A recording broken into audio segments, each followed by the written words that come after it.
Assalamualaikum warahmatullahi wabarakatuh. Nama saya Pararita, saya dari Prodi Akuntansi Syariah kelas D. A'udzubillahi minasyaitonirrajim. Bismillahirrahmanirrahim. Wasyamsi waduhaha wal qamari idza talaha wan nahari idza jallaha wal-laili idza yaghshaha was-samaa'i wa ma banaha wal-ardi wa ma tahaha wa nafsin wa ma sawwaha falhamaha fujuraha wa taqwaha qad aflaha man zakkaha wa qad khaba man dassaha kazzabat samudu bitaqwaha izim ba'asa ashqaha faqala lahum rasulullahi naqatallahi wa suqyaha fakazzabuhu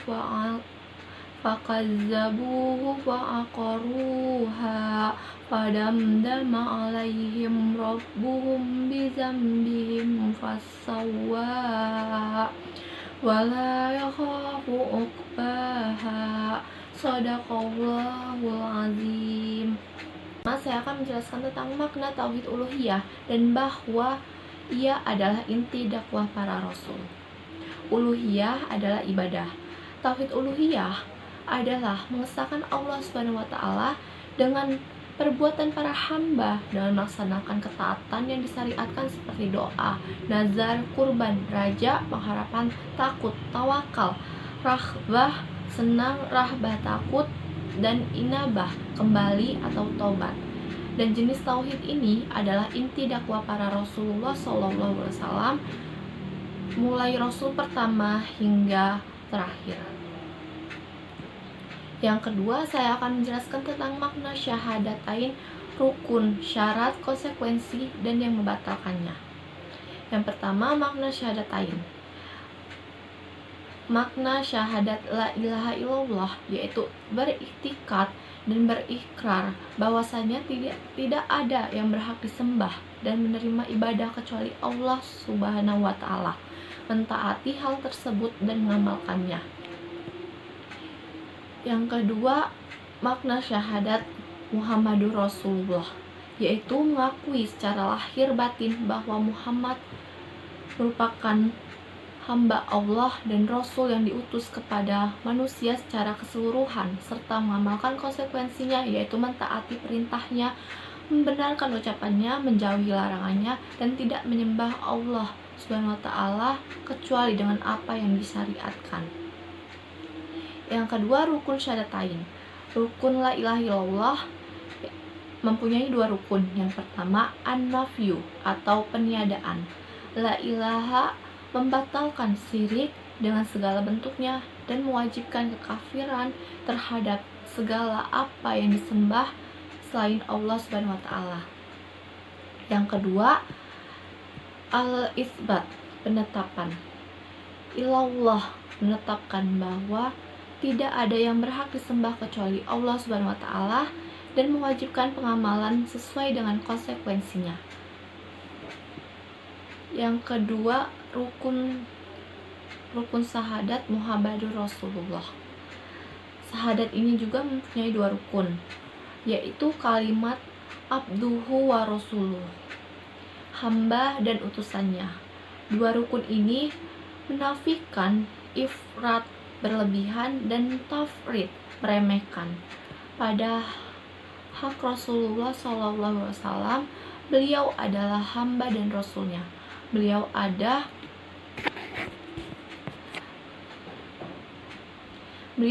makhluk yang paling sempurna dan dalam dua sifat yang mulia.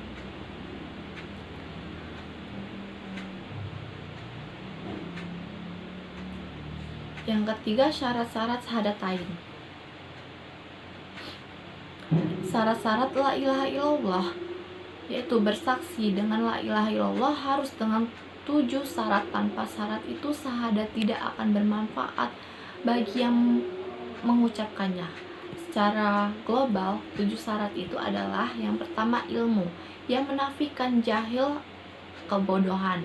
Yang kedua yakin, yaitu yakin yang menafikan syak atau keraguan. Yang ketiga kolbu, menerima, yang menafikan rat atau penolakan. Yang keempat inqiyad, patuh, yang menafikan tark, meninggalkan. Yang kelima ikhlas, yang menafikan syirik. Dan keenam sidik, yang berarti jujur, yang menafikan kadzib, dusta.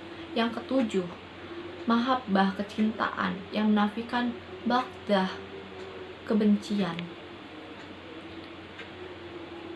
Syarat syahadat Muhammadur Rasulullah: yang pertama, mengakui kerasulannya dan meyakini di dalam hati. Yang kedua, mengucapkan dan mengikrar dengan lisan. Yang ketiga, mengikuti dengan mengamalkan ajaran kebenaran yang telah dibawanya serta meninggalkan kebatilan yang telah dicegahnya. Yang keempat, membenarkan segala apa yang dikabarkan dari hal-hal yang gaib, baik sudah lewat maupun yang akan datang. Yang kelima, mencintai melebihi cintanya kepada diri sendiri, harta, anak, orang tua, serta seluruh umat manusia. Yang keenam, mendahulukan sabdanya dari segala pendapat dan ucapan orang lain serta mengamalkan sunnahnya. Yang keempat ini konsekuensi syahadatain. Konsekuensi la ilaha illallah, yaitu meninggalkan ibadah kepada selain Allah SWT dari segala macam yang dipertuhankan sebagai keharusan dari peniadaan la ilaha illallah, dan beribadah kepada Allah SWT serta tanpa syirik sedikit pun sebagai keharusan dari penetapan ilallah, sebagai keharusan dari penetapan ilallah. Konsekuensi syahadatain Muhammadur Rasulullah, yaitu mentaati, membenarkan, meninggalkan apa yang dilarangnya, mencukupkan diri dengan mengamalkan sunnahnya, dan meninggalkan yang lain dari hal-hal bid'ah dan muhdatsat baru, serta mendahulukan sabdanya di atas segala pendapat orang. Yang kelima, membatalkan syahadatain, yaitu hal-hal yang membatalkan Islam, karena dua kalimat syahadat itulah yang membuat seseorang masuk dalam Islam. Mengucapkan keduanya adalah pengakuan terhadap kandungannya dan konsisten mengamalkan konsekuensinya berupa segala macam syiar-syiar Islam.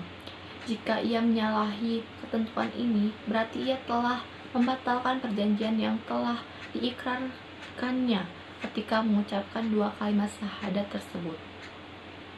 Yang membatalkan Islam itu banyak sekali.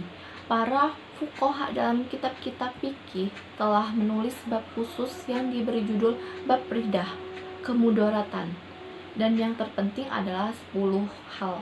Yang pertama syirik dalam beribadah kepada Allah Subhanahu wa taala. Yang kedua, orang yang menjadikan antara dia dan Allah Subhanahu wa taala perantara-perantaranya. Ia berdoa kepada mereka, meminta syafaat kepada mereka, dan bertawakal kepada mereka. Orang seperti ini kafir serta ijma. Yang ketiga, orang yang tidak mau mengkafirkan orang-orang musyrik dan orang yang masih ragu terhadap kekufuran mereka atau membenarkan mazhab mereka, dia itu adalah kafir. Yang keempat, orang yang meyakini bahwa ada petunjuk yang lebih sempurna dan petunjuk Nabi Muhammad SAW atau hukum yang lain lebih baik dari hukum beliau. Yang kelima, siapa yang membenci sesuatu dari ajaran yang dibawa oleh Rasulullah SAW sekalipun ia juga mengamalkannya, maka ia kafir. Yang keenam, siapa yang menghina sesuatu dari agama Rasulullah SAW atau pahala maupun siksaannya, maka ia kafir. Yang ketujuh, sihir, diantaranya sharp dan art. Barangkali yang dimaksud adalah amalan yang bisa membuat suami benci kepada istrinya atau membuat wanita cinta kepada padanya atau biasa yang sering disebut sebagai pelet. Yang ke-8, mendukung kaum musyrikin dan menolong mereka adalah memusuhi umat Islam. Yang ke-9, siapa yang meyakini bahwa sebagian manusia ada yang boleh keluar dari syariat Nabi Muhammad SAW serta halnya Nabi Khidir alaihissalam boleh keluar dari syariat Nabi Musa alaihissalam, maka ia kafir. Yang ke-10, berpaling dari agama Allah Subhanahu wa taala, tidak mempelajarinya dan tidak pula mengamalkannya. Yang ketiga, saya akan menjelaskan tentang tasyri. Tasyri adalah hak Allah Subhanahu wa taala. Yang dimaksud dengan tasyri adalah apa yang diturunkan Allah Subhanahu wa taala untuk hambanya berupa manhaj, jalan yang harus mereka lalui dalam bidang akidah, muamalat, dan sebagainya, termasuk di dalam masalah penghalalan dan pengharaman. Mentaati dan konsisten terhadap syariat Allah Subhanahu wa taala serta meninggalkan syariat-syariat lainnya adalah salah satu keharusan dan konsekuensi dari la ilaha illallah, dan hanya Allah lah tempat kita memohon pertolongan. Yang keempat, saya akan menjelaskan tentang ibadah, pengertian, macam-macam, dan cakupannya. Definisi ibadah secara terminologi, ibadah berarti merendahkan diri serta tunduk. Di dalam syara, ibadah mempunyai banyak definisi, tetapi makna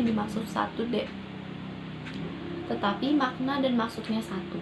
Definisi itu antara lain adalah: yang pertama, ibadah ialah taat kepada Allah Subhanahu wa taala dengan menjelaskan perintahnya melalui lisan para rasulnya.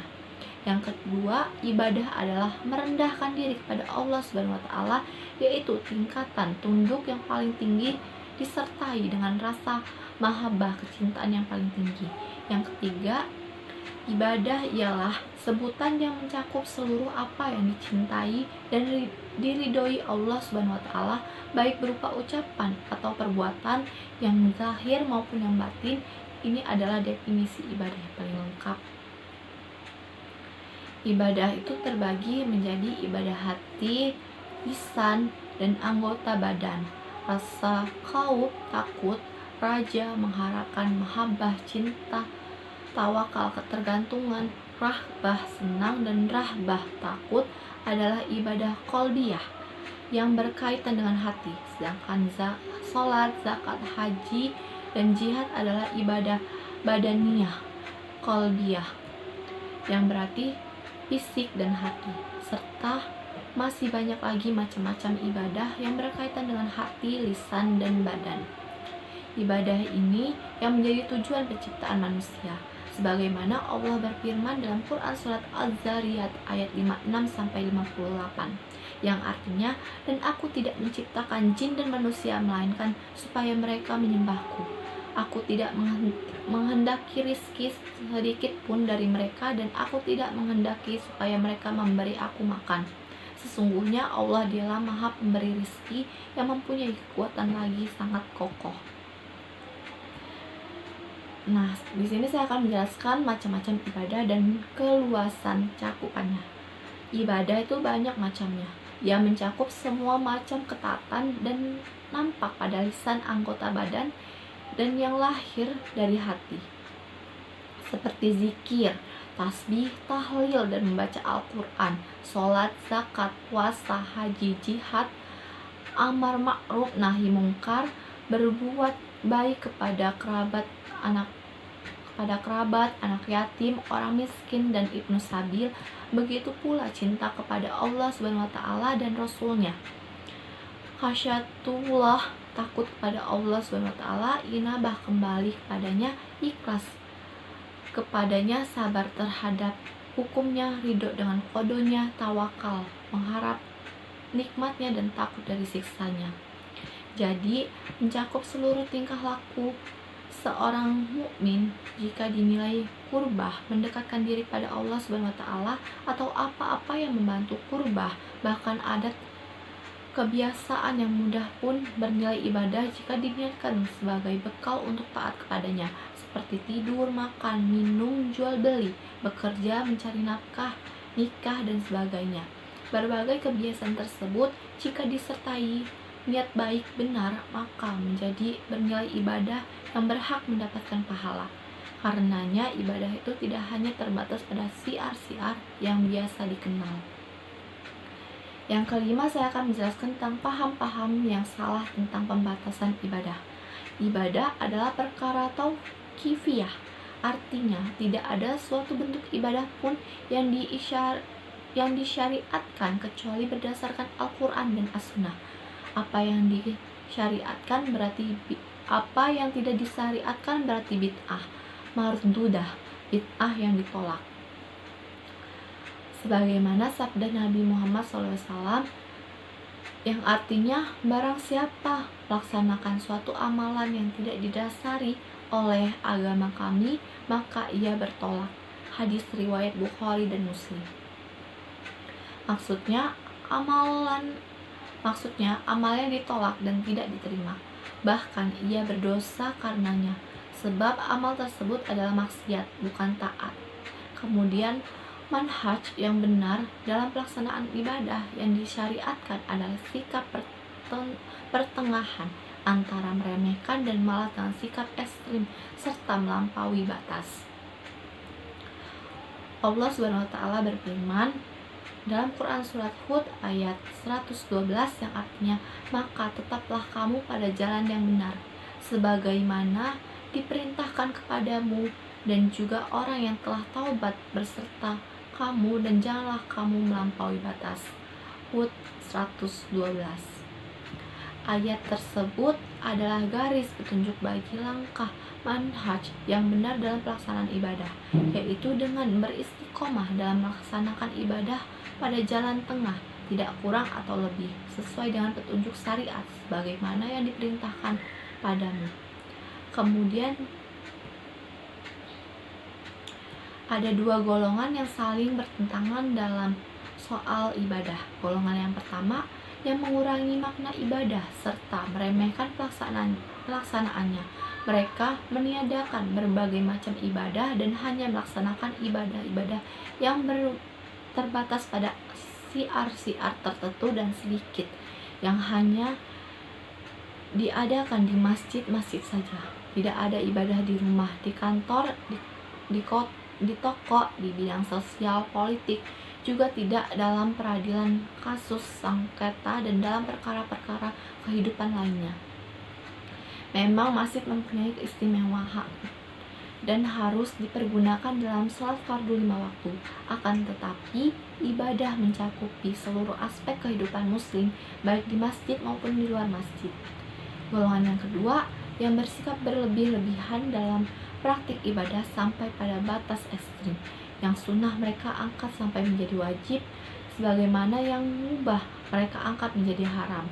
Mereka menghukumi sesat dan salah orang yang menyalahi manhaj mereka, serta menyalahkan pemahaman-pemahaman lainnya. Padahal sebaik-baik petunjuk adalah petunjuk Rasulullah Muhammad SAW, dan seburuk-buruk perkara adalah yang bid'ah. Yang keenam, pilar-pilar ubudiyah yang benar. Sesungguhnya ibadah itu berlandaskan pada 3 pilar sentral, yaitu hub, cinta, khauf, takut, dan raja, harapan. Rasa cinta harus dibarengi dengan sikap rasa rendah diri, sedangkan khauf harus dibarengi dengan raja. Dalam setiap ibadah harus terkumpul unsur-unsur ini. Sebagian salaf berkata, siapa yang menyembah Allah SWT dengan rasa hab saja, maka ia zindik. Siapa yang menyembahnya dengan raja, harapan saja, maka ia adalah murji. Dan siapa yang menyembahnya hanya dengan khauf saja, maka ia adalah haruri. Dan siapa yang menyembahnya dengan hab, khauf, dan raja, maka ia adalah mukmin muwahhid. Hal ini disebutkan oleh Syekhul Islam Ibnu Taimiyah dalam risalah Ubudiyah. Yang ketujuh, di sini saya akan menjelaskan tentang syarat diterimanya ibadah. Agar bisa diterima, ibadah disyaratkan harus benar, dan ibadah itu tidak benar kecuali dengan ada syarat. Yang pertama, ikhlas karena Allah Subhanahu wa taala semata, bebas dari syirik besar dan kecil. Yang kedua, sesuai dengan tuntutan Rasulullah SAW. Syarat pertama adalah konsekuensi dan syahadat la ilaha illallah, karena ia mengharuskan ikhlas beribadah hanya untuk Allah SWT dan jauh dari syirik kepadanya. Sedangkan syarat kedua adalah konsekuensi dari syahadat Muhammad Rasulullah, karena ia menuntut kewajiban taat kepada Rasulullah SAW, mengikuti syariatnya, dan meninggalkan bid'ah atau ibadah-ibadah yang ditiadakan, ibadah-ibadah yang diadakan. Yang ke-8, saya akan menjelaskan tentang tingkatan din. Definisi tingkatan din adalah ketaatan. Sedangkan tingkatan din itu adalah yang pertama, Islam. Menurut bahasa, Islam berarti masuk dalam kedamaian. Yang kedua, iman. Menurut bahasa, iman berarti membenarkan, disertai, percaya, dan amanah. Sedangkan menurut syarah berarti pernyataan dengan lisan, keyakinan dalam hati, dan perbuatan dengan anggota badan. Yang ketiga, ihsan. Menurut bahasa, ihsan berarti berbuat kebaikan, yakni segala sesuatu yang menyenangkan dan terpuji. Dan kata-kata ihsan mempunyai dua sisi. Yang pertama, memberikan kebaikan kepada orang lain. Yang kedua, memperbaiki perbuatannya dengan menyempurnakan dan membaguskannya. Agama Islam mencakup ketiga istilah ini, yaitu Islam, iman, dan ihsan, sebagaimana yang terdapat dalam hadis Jibril ketika datang kepada Nabi Muhammad SAW di hadapan para sahabatnya dan bertanya tentang Islam, kemudian tentang iman dan ihsan. Lalu Rasulullah SAW menjelaskan setiap dari pertanyaan tersebut. Kemudian beliau bersabda, "Inilah Jibril datang kepada kalian untuk mengajarkan din kalian." Jadi Rasulullah SAW menjadikan din itu adalah Islam, iman, dan ihsan. Maka jelaslah bahwa agama kita ini mencakup ketiga-tiganya. Dengan demikian, Islam mempunyai 3 tingkatan. Pertama adalah Islam, kedua iman, dan ketiga adalah ihsan. Yang kedua, tentang keumuman dan kekhususan dari ketiga tingkatan tersebut. Islam dan iman apabila disebut salah satunya secara terpisah, maka yang lain termaksud di dalamnya. Tidak ada perbedaan antara keduanya ketika itu. Tetapi jika keduanya disebut secara bersamaan, maka masing-masing mempunyai pengertian sendiri-sendiri, sebagaimana yang ada dalam hadis Jibril, di mana Islam ditafsiri dengan amalan-amalan jahiliyah atau amalan-amalan badan seperti sholat dan zakat, sedangkan iman ditafsiri dengan